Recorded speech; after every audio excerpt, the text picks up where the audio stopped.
Okay, so did you hear about this whole Jessica Alba and Cash Warren thing? I did, yeah. It's pretty shocking. Splitting up after, what, like almost 17 years? Yeah, something like that. 17 years together? That's a long time. It really is, yeah. And you know what's interesting is there's this article that's been making the rounds from a couple years ago. Right. Where Alba was talking about their relationship. Okay. And get this, she described it as being like roommates. Roommates. Wow. That's pretty eye-opening. So we really want to deep dive into this whole thing and this whole article and see if we can figure out what it tells us about relationships that go on for a long time. Yeah, long-term relationships, it's definitely something that I think a lot of people are thinking about after reading this article. For sure, especially when you hear that word roommates. Oh, absolutely. It's striking, right? It is. It's powerful, It's one of those things that you hear and it just... makes you think. It makes you think. Yeah, and I think for a lot of people, it really gets to that fear that a lot of people have in a relationship. That love fades and you end up in this situation where you're really just sharing a space. You're not sharing a life. Exactly. It's like, when does marriage become more about logistics than actual love? That's a good question. I mean, it's a subtle shift, right? You think about relationships and you think about the beginning and everything is new and exciting. Oh, yeah. And then life just sort of sets in. It does. Routines, responsibilities, kids maybe. Yeah. And all of a sudden, those dreams that you shared, they kind of get overshadowed by to-do lists and all the things that you're doing together, but not necessarily for each other. Yeah, and it's interesting because Alba also mentioned in that article that she was taking Warren for granted. Okay. And it just makes you wonder, is that just human nature? Right. After years with someone, do we all just sort of fall into that trap? Get complacent? Yeah. I think there is a tendency to do that. Psychologically, there's this thing, the mere exposure effect. Okay. And it's basically the idea that the more familiar something is, the less we tend to value it.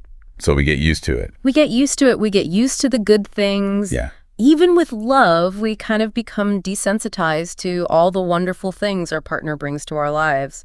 And it makes you wonder, when you bring up the not valuing your partner thing. Right.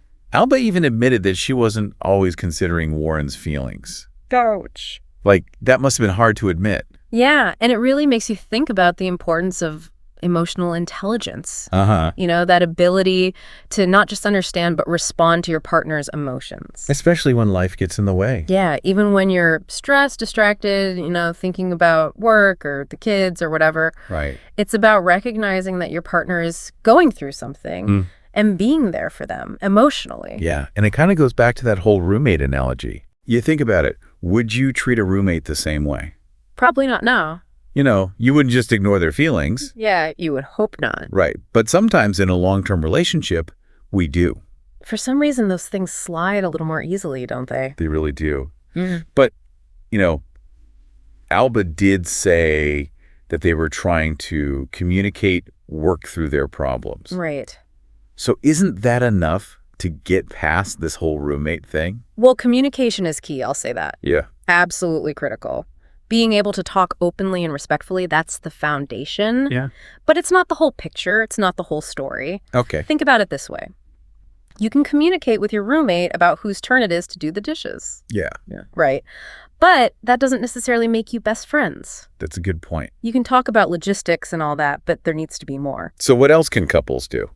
They need to invest in that emotional connection. Okay. And that means making time for each other. Okay. Even if it's just 15 minutes a day. To really connect, no distractions. Put the phones away. Put the phones away. Turn off the TV. Right. Just be present with each other. Yeah, and I guess like you said, remembering why you fell in love in the first place. Oh, absolutely. Keep that spark alive. Exactly. Fight the fade. Fight the fade. I like that. Don't let that spark die out. Don't become roommates. Exactly. And it makes me wonder, for everyone listening, if you were to describe your current relationship or your most recent one, would that word even cross your mind? Roommates. Would you think of it as being like roommates? And if so, what one small thing could you do today to inject a little bit more romance, a little more connection back into that relationship? Wow, that's something to think about. It is. Food for thought for everyone. Absolutely.